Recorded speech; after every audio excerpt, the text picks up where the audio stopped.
Guys, just a quick note before I get on to the main video.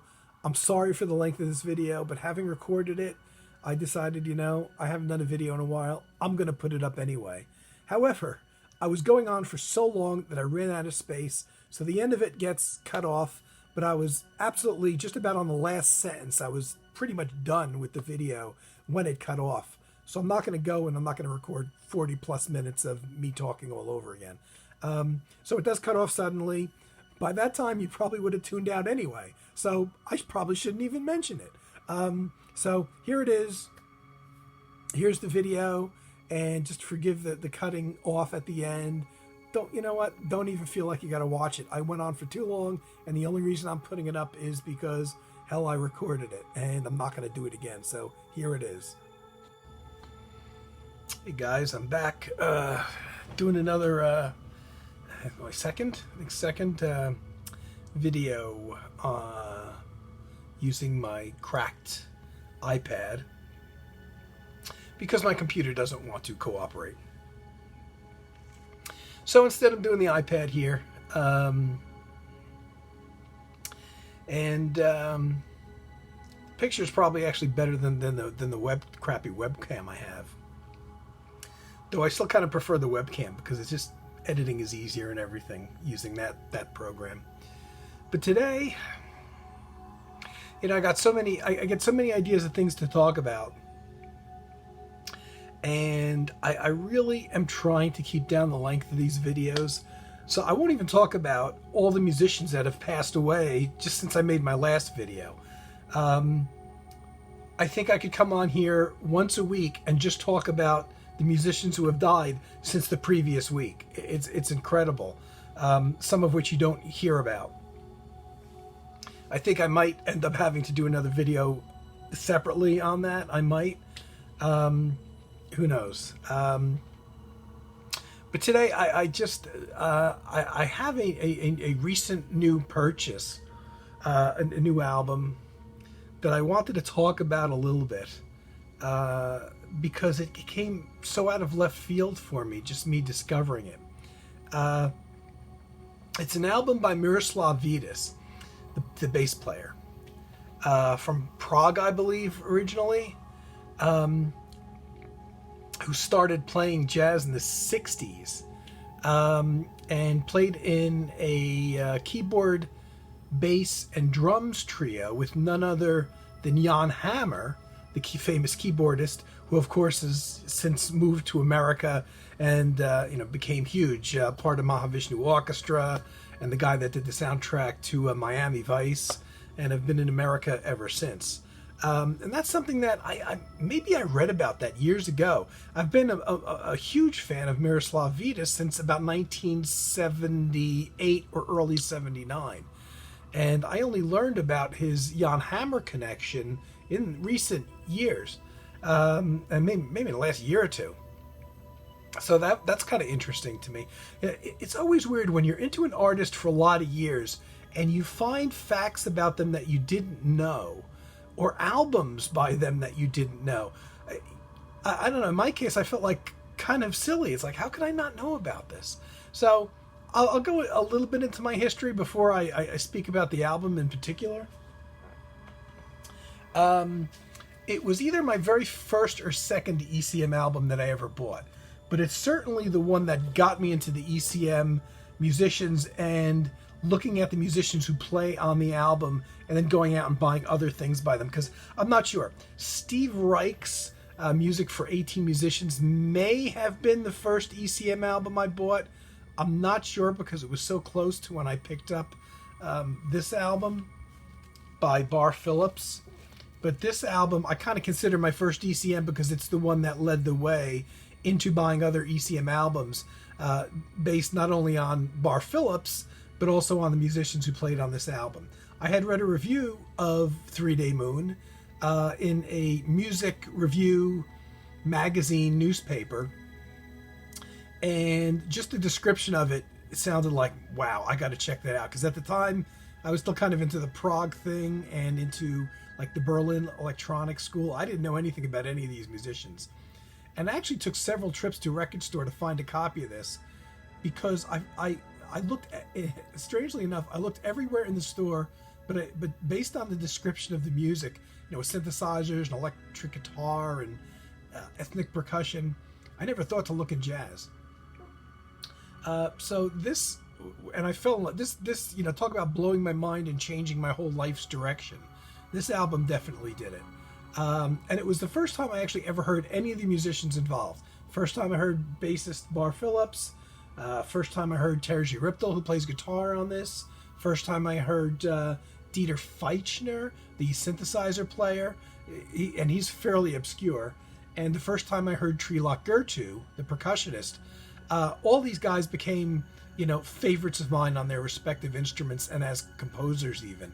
Trilok Gurtu must have been very, very young when he did this. And I wonder if this was one of his early first sessions away from India, when he left that country to kind of, I guess, make his way in the music world. Because I bought this when this first came out, so you have to realize that Trilok Gurtu wasn't everywhere like he is now. He hadn't made a solo album yet. He hadn't yet become a member of Oregon, the band, which Oregon became one of my favorite bands, but at this time he was not the percussionist in Oregon yet. I had never heard of Trilok Gurtu, but I loved his playing, especially his tabla playing and the way it works on this album. Dieter Feichner, pretty obscure, pretty hard to get. It took me until about maybe 5 years ago to actually finally, after over 4 decades, get a solo album by him. Bar Phillips, thankfully at the time, had a previous album out called Mountainscapes on ECM, which I went and picked right up. And then, of course, because I went looking for music by all 4 of these guys, I was so impressed by the music here. When I got to Terje Riptel, though, there's a lot more to choose from there. And remember, this is the days of record stores. What they had in the record store was all you could get. There was a couple mail order catalog companies, but there was no internet, and at that time you couldn't call up ECM or any other record label and ask to order stuff, kind of. So, you were pretty much limited to what they had in the stores. But thankfully, Terje Riptel had albums in the store, thankfully, because they were on ECM, and ECM has always been fairly well distributed. At least they were at the time. So when I went to look for a Terje Riptel album, I don't recall how many I had to choose from, how many may have been in stock at the store. But I'm pretty sure this is the first album I bought by Riptel as a leader. And it was also a new release, recorded in June 78. And I pretty much picked it up. Only looking back on it now that I realize I picked it up pretty much when it came out, which may have been the reason why it was even in stock at the store, was because it was a new release. And that's the trio album, Miroslav Vitous, Jack DeJohnette, Terje Riptel. And this is probably my second favorite Riptel album of all time, actually.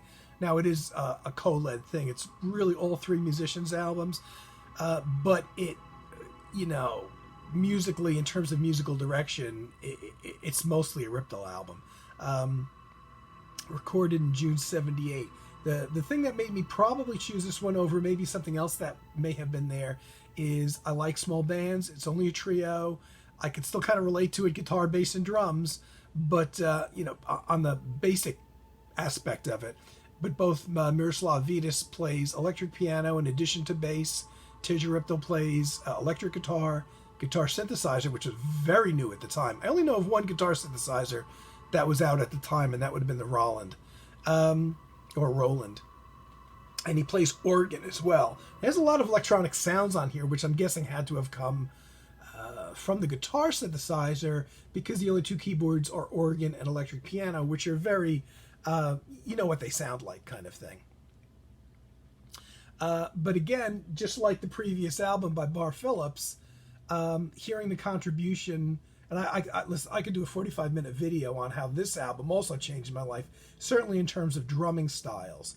I had never heard John Christensen yet at this point, but John Christensen's style is very much one that's played by Jack DeJohnette on this album. That kind of, I don't want to say non-rhythmic, but more impressionistic, kind of like orchestral dynamics, more so than playing like a heavy beat, or certainly a beat based on you know, the bass drum and the snare drum kind of thing. I didn't understand the drumming at first, and I didn't understand why he played that way. But I liked it. I just didn't understand it. And of course, as I bought more ECM albums and I discovered John Christensen, I began to understand it. And I'm glad now that he, you know, DJNet didn't go the kind of bashing route, you know, because I probably wouldn't be listening to this then. The other thing I really like about this album, in addition to, you know, the way that they overdubbed the keyboards and the guitars and the bass and all that, the upright bass also, there's a lot of bowed sections of the upright bass, which to me gives it a big kind of step up from electric bass, in that you can bow the acoustic upright bass, which you can't do with the electric. But you know, I love the keyboards. I tell you, the one thing I really dug about this album, and still do to this day, on the electric piano that's played by Miroslav Vitous, thankfully they didn't use a Rhodes.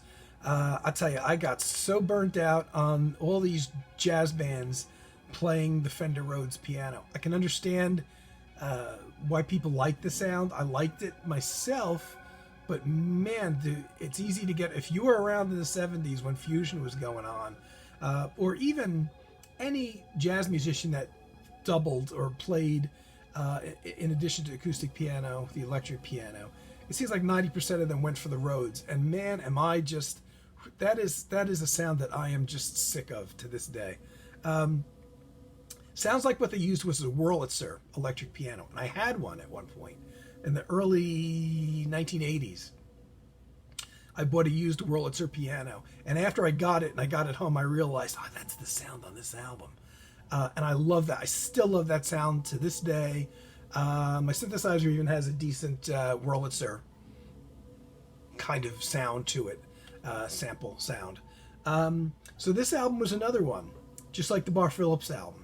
Got me into all three musicians. I wanted to seek out more from Ripdal, more from Vitous. This is the first place I heard Miroslav Vitous play, and the first place I heard Jack DeJohnette play.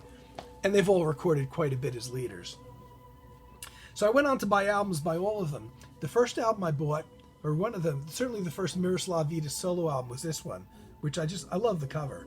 I think this was probably in the records, this is going back to the record store. This is about 1979 still at this point. Here's an album that was recorded, actually a solo album by Vitous, which was recorded one track in December 76, the rest of the album in July 77, which makes it actually almost exactly 1 year before the Ripdal Vitous DeJohnette album that I just showed.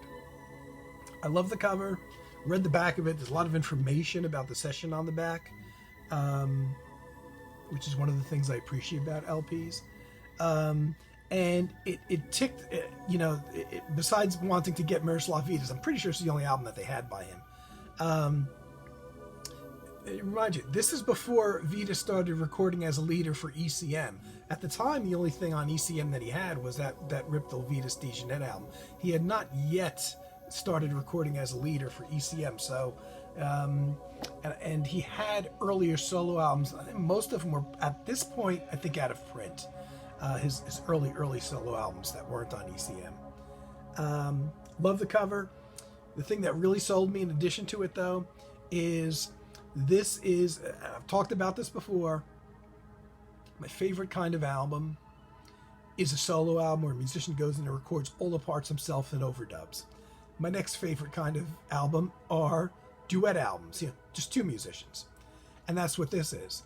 The one track that was recorded in December 76 is Vitous, who's playing upright bass and keyboards with a percussionist. Armin Halburian, I think is how you pronounce his name. The rest of the sessions were recorded in July. Did I say July 77? Yeah. A month after I graduated high school, matter of fact. And they were recorded with Don Elias, a much better known percussionist. So all of that, let's see, 1, 2, 3, 4, 5 tracks with Don Elias. Don Elias playing a whole lot of percussion. Now, I was disappointed when I first heard this album, and I'm wondering if there's a lot of people that may have had this experience. You've wanted to like an album, and, you know, for various reasons, maybe you're already familiar with the musician, but you had a real strong desire to like an album, and you put it on, and it really disappointed you. Now, most of the time when I've done this in the past, the record kind of goes up on the shelf, and, you know, give it a few listens. If you don't really dig it, put it up on the shelf. Go back to it at some point. Usually you don't change your mind about it. But for some reason I really wanted to like this, and partially it's because I liked his playing so much on the Miroslav Vitous Miroslav album. But also, I like the concept. I like the fact that he did everything. He played all the bass parts and overdub bass parts and keyboard parts. And for some reason, I don't know why, I just kept on listening to this.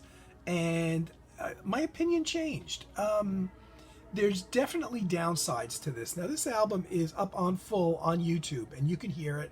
And the chances are you're probably not going to like it. I know there's a few reviews of it on Amazon, for instance, and I think they're all negative.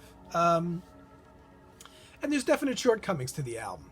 There's points where, well, number one, it's certainly not an ECM album. At times, it's very poorly recorded. I'm picturing a very large room full of percussion, because Don Elias played a lot of percussion, drum kits, and I think there's probably timpani, congas and bongas and all kinds of hand drums. And it seems like the recording engineers were okay-ish with recording the drums. I get the vibe that they just hung a couple microphones like over the percussion area, which is a bad idea.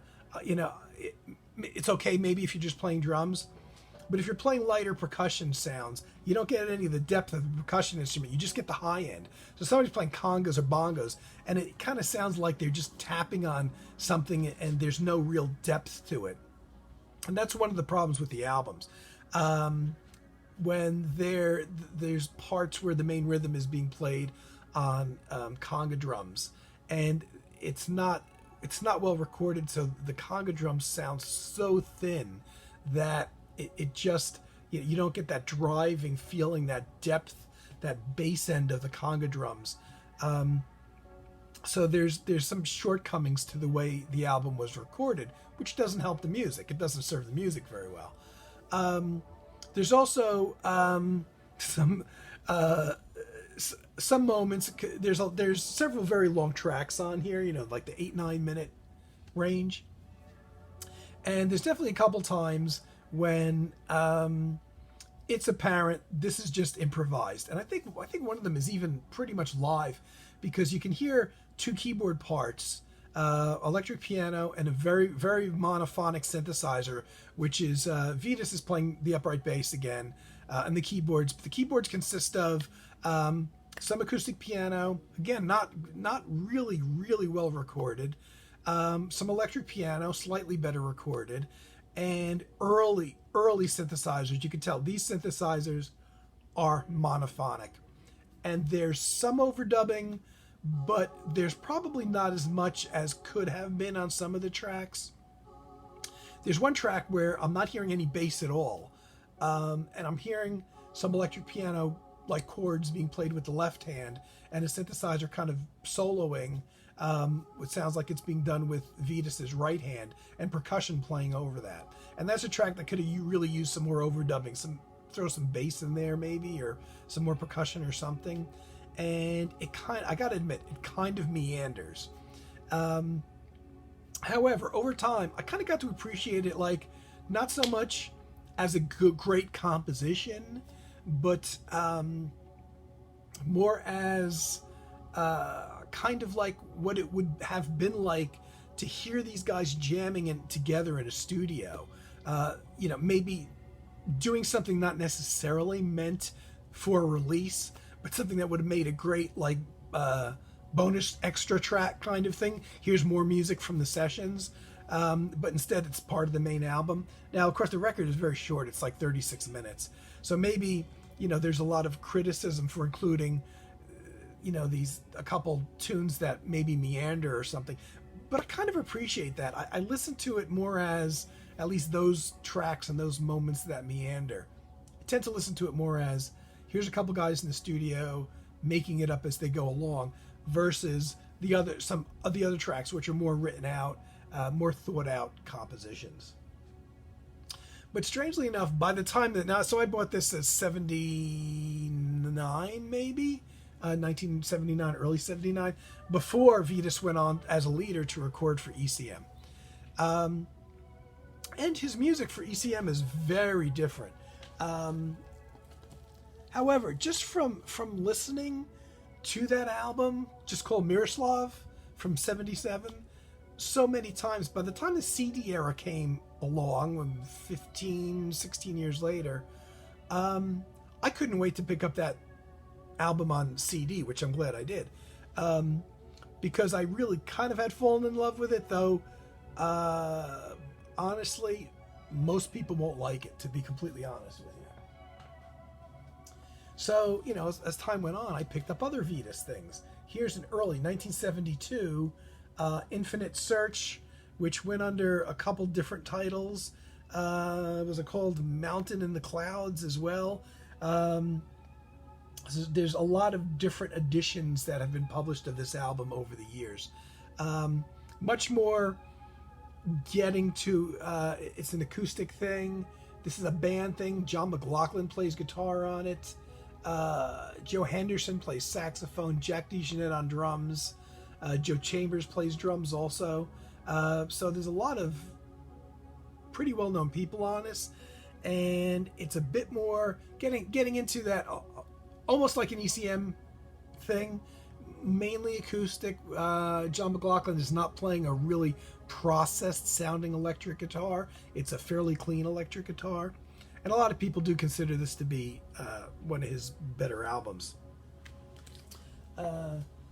Miroslav Vitous went on to form, if you think of ECM records as being chamberish, chamber jazz, one of the best examples of that is probably the set band quartet that Vitous had at the time, where he had John Sermon playing saxophone, Miroslav on bass, John Christensen on drums, the great late now John Christensen, and Kenny Kirkland on piano. And he recorded a bunch of things when, what was it, 79?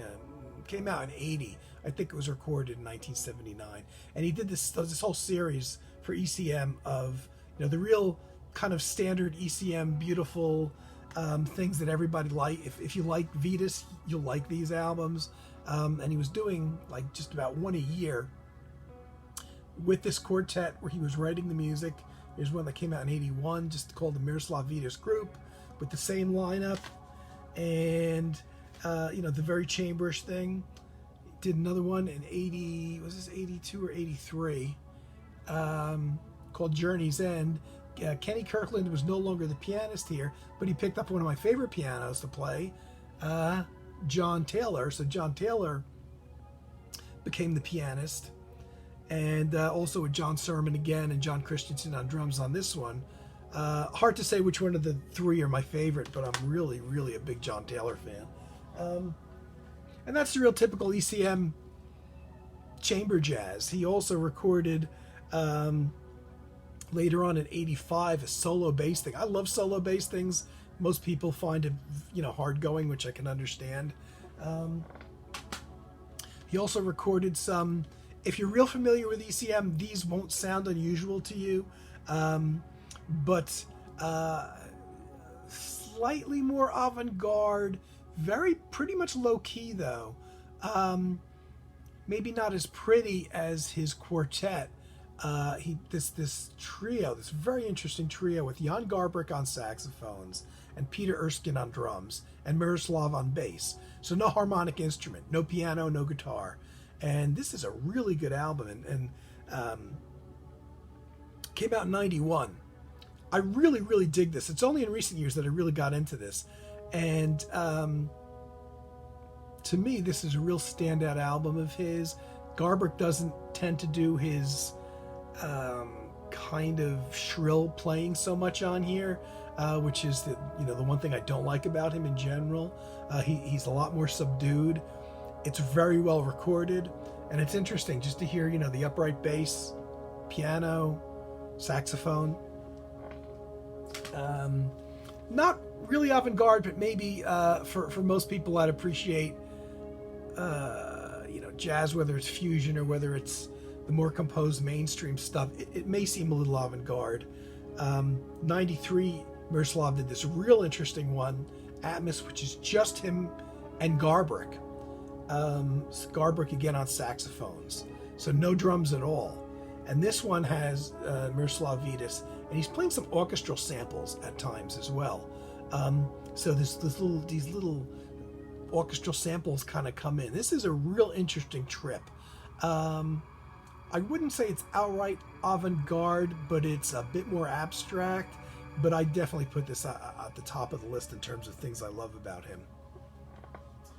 He recorded a whole bunch of side albums too, in between kind of the ECM albums. And it looked like he wasn't going to record for ECM again for a while. And he started coming back in the early 2000s. And I don't have most of those albums actually. But one I have, which I like, which is again a little different, is Universal Syncopations 2, which follows Universal Syncopations 1, which was out several years earlier on ECM. And this is a bigger band thing. This is like a conceptual project, because he's got 2 drummers on there. He's got a vocalist, a bandoneon player, trumpet, and 3 different saxophone players. So there is a lot more, maybe compositionally and conceptually, going on here. This is a really good album. Again, it gets into that chamber jazz thing. Not terribly avant-garde, but if you're an ECM fan, I think this is no problem getting into this. But it's interesting. His albums, you never 100% know what to expect, which is great. Sometimes you get things that aren't so great. I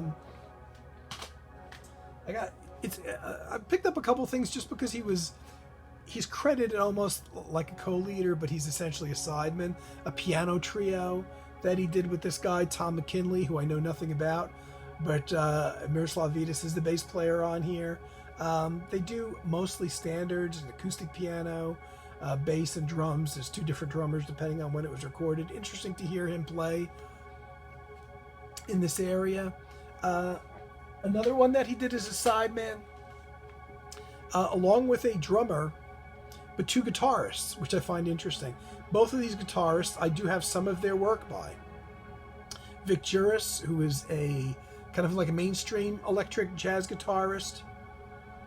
John Etheridge, who may be better or best known as the guitarist for later editions of Soft Machine. He actually came after Alan Holdsworth. So he's played in fusion, but he's also recorded with Andy Summers in a guitar duet. And he's also played in a more mainstream way. He's also played acoustic guitars. So, and this is a little bit more toward the mainstream jazz, but this is a really, I don't even know how I found out about this album. A Jazz Point record label, West Germany. And again, I think the first thing that, I don't know, well, maybe I was drawn to it because of Miroslav Vitous, but again, I have Vic Juris and John Etheridge solo albums. So just a combination of those 3 guys, along with a drummer that I'm not familiar with, an Italian drummer. And this coming from, when was this recorded? 1988. And then he's recorded some, I don't want to say questionable. Here's more of a fusion thing, which is kind of weird to hear him do. And I want to say, when the hell did this come out? Early 80s, but it might have been recorded earlier. And it's Miroslav Vitous, who plays some electric bass on there. And a lot of times when Miroslav plays electric bass, it's not that his playing is bad, but the direction of the music indicates a more kind of like funky commercial direction, which is not what you want to hear him do. John Schofield plays guitar. Kenny Kirkland plays piano on this, who was a member on the ECM albums of his quartet. earlier. There's a Japanese saxophone player and a Japanese drummer also on here. Interestingly, there's tracks by several different musicians on here. I gotta admit, I'm not in love with the Scofield ones. It's a strange period for Scofield. I guess this was after Miles, definitely, and he was playing more of a fusion thing than he's doing currently, and even he did pre-Miles. And his tracks, man, I just can't get into them. So I think he does 2 tracks on here. The Miroslav Vitous ones are pretty good, but I think there's only 2 of them, and it's a real hit or miss album. But here's one that absolutely shocked me when I get, because I didn't get this particular album, Magical Shepherd, until I had pretty much all the others. So I wasn't kind of expecting this. And this is from, damn, I can't, I should have looked it up. When did this originally come out? I think this is a mid-70s thing. I think this is from the mid-70s. So Miroslav Vitous, who was, by the way, a founding member of Weather Report, and who didn't really like the funky, like the funky electric bass kind of more commercial, more bottom funk-oriented music that Joe Zawinul wanted to bring the band in. Strangely enough, I think he wanted to prove a point that he could play that funky music, so you've got him playing like electric bass here, and you've got him, with a track called like New York City, synthesizer dance, and just, I think he wanted to kind of prove, because this was, I believe, not long after he got tossed out of Weather Report. I think he wanted to prove that he could be just as funky, because the album actually sounds like a Weather Report album from the point of their 3rd or 4th album, when Joe Zawinul was really pushing that direction, to even their 5th and 6th album, which was after Miroslav was out of the band. But it very much sounds like that mid-70s point, just before Jocko joined, because they had Alfonso Johnson as kind of his replacement bass player in Weather Report. Seems like Miroslav wanted to prove that he could play in that funky style, but man, this is awful, And it's so funny to have an album like that and compare them to some of the other things he's recorded, which are miles and miles away. My reason for doing this video, though, is just about a month ago, I kind of felt silly because I now that we've got the internet and I've looked at Miroslav Vitous on the internet, I found out a couple things that I didn't know. Now, I've been listening to Miroslav Vitous music for over 40 years. So when I find things about him that I didn't know, I'm like, how could I have not come across this piece of information? And like I said, it's only in the recent couple years that I discovered him, that he had this trio back, like I say, I think in Prague, where he's from, with Jan Hammer.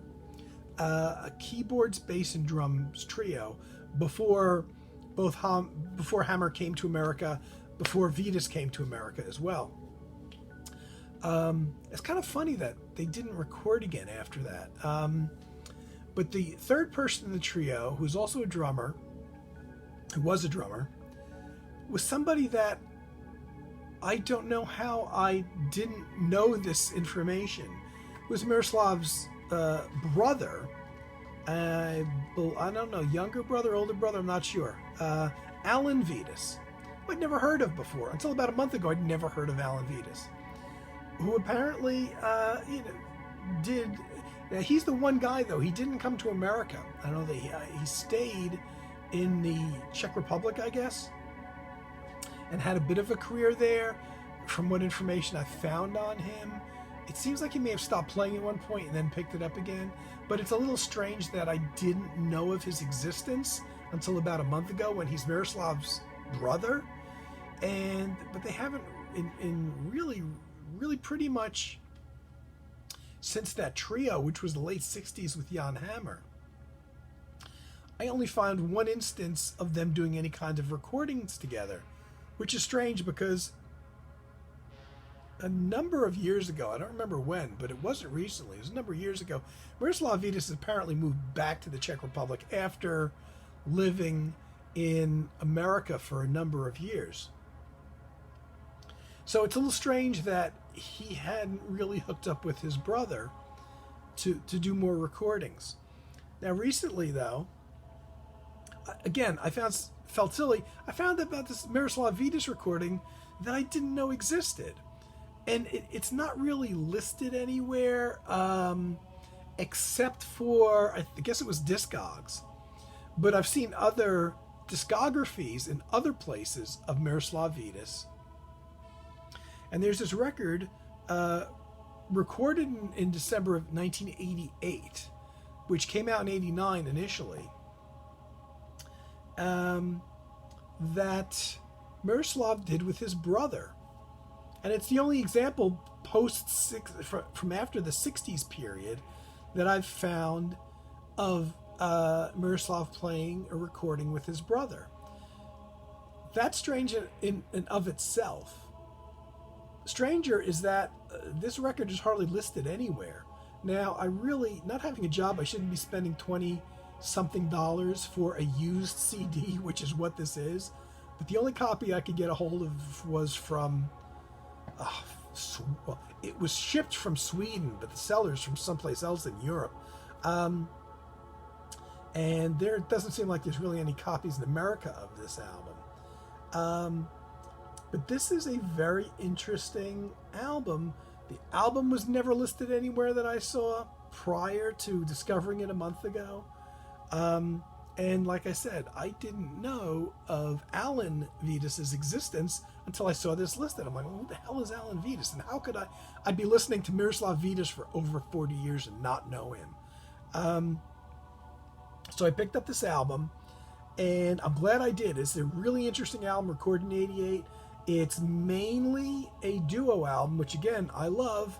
Echoes of that Miroslav Vitous album that I love so much with Don Elias from 1977. And I was kind of hoping it would sound like that because Alan Vitous is a percussionist. And Miroslav is playing keyboards on this as well as the upright bass. And first things first, I got to say, the very first track is the one that sounds the most like something off of that earlier album just called Miroslav, but updated. There's synthesizers on here, a little bit of an 80s sound, but not enough to ruin the experience for me. And definitely recorded much better sound quality.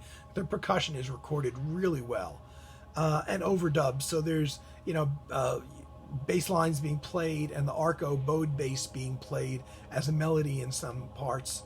And some keyboards is not. I kind of wish he had used more keyboards, but it's there at times. So what the album is, not very long, 47 minutes. There's two compositions, one each by the brother. So it starts off with like a 6.5 minute track written by Miroslav on his own, which sounds the most like that Miroslav album from 1977, which I love. A 15.5 minute composition, I use the word composition in quotes, by Alan Vitous, which is a real oddity because when I saw it, I'm like, wow, this must be like a really complex, written out thing, because by far, it's at 15.5 minutes, it's the longest thing on the album, by a ton, almost 3 times longer than the next longest composition. And it's a strange one. Credited just to Alan Vitous in terms of composition, Miroslav does play on it. It's weird because it's really abstract. There's all kinds of like bowed cymbals on the percussion. At first it sounds like there's a lot of electronics going on, but I don't think there's much electronics, if any. It's a little hard to tell with all the overdubs and the things that sound like bowed cymbals. And if you ever heard bowed cymbals, they sound very much electronic. I think it's mostly bowed cymbals that are creating this electronic sound versus synthesizers. And it's really abstract, and it's really kind of long for this kind of abstract thing going on. And in the credits, I was reading, in the album credits, that there's some recordings of things like like traffic in the city streets that they use and stuff like that. And I'm like, where would they use that? You know, well, it's in this composition. Toward the end, there's like a cacophony of sound, and all of a sudden you hear what sounds like street traffic in there, and it's like, oy vey, where is this going? You know, it's really kind of weird, you know, and it's abstract, much more so than I thought. It's the only track that has an additional musician on it. Also, there's some saxophone in there. And you would think that, you know, when I saw that there's a guest saxophone player on this one track, making it a trio, essentially. I really expected this written out thing, you know, with, you know, standard chord changes and rhythms and stuff like that. And it's hard to tell because the liner notes aren't real specific. But it seems that the saxophone part, the saxophone like that solos, may have not actually been recorded at these sessions. It sounds like Alan had a tape of his saxophone player friend playing solo, and he kind of incorporated the saxophone into this. It's a collage. It's like an abstract 15.5-minute collage of sound. So it's not so much him like playing solos on changes. Now, he's not honking, thankfully, or squeaking like a lot of avant-garde saxophone players do. But it doesn't... It seems like it might not have been recorded, you know, at the same time as the other stuff that's going on this track. Kind of bizarre.